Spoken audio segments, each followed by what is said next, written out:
Við hjá Krabbameinsfélaginu höfum verið að vinna að stórri liðgrundaðri rannsókn á lífsgæðum eftir greiningu krabbameins og höfum verið í samstarfi við bæði Háskóla Íslands og Landspítalann og erlenda sérfræðinga. Markmiðið var að afla upplýsinga lífsgæði og einkenni og heilbrigðisþarfir eftir greiningu krabbameins og til þess að svara þessum spurningum að þá berum við saman þá sem að hafa lokið meðferð við krabbameini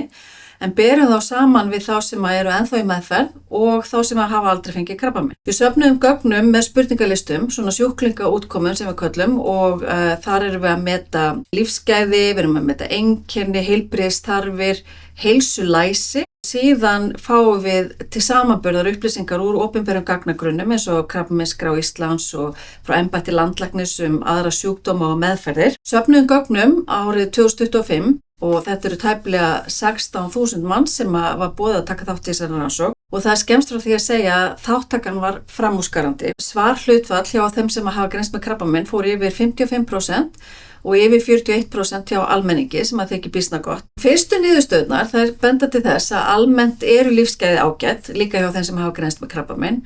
þó að þau séu síst á meðan á meðferðinni stendur. Almenningur engu að síður með að lýsa betri lífsgæðum heldur en þeir sem hafa greinst með krabbamein. Þannig að við erum að reyna að kafa dýpra ofan í þetta og leita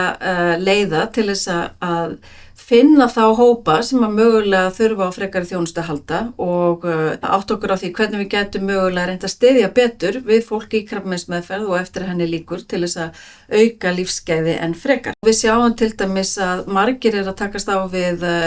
vandamál sem að tengjast kynlífi og kynheilbrigði sem að þeir telja sig ekki fá fullnægjandi stuðning við og eins hafa margir áhyggjur af svona ótta við endurkomu sjúkdóms og áhyggjur af fjölskyldu og börnum sem að mögulega væri hægt að styðja betur fólk við í svona langtíma eftirfylgd. Við erum gríðarlega þakklátt öllum þeir sem að tóku þátt í þessari rannsókn sem að lögðu á sig að svara löngum spurningalistum og gá okkur heimild til þess að nota upplýsingarna sig til þess að svara mikilvægum spurningum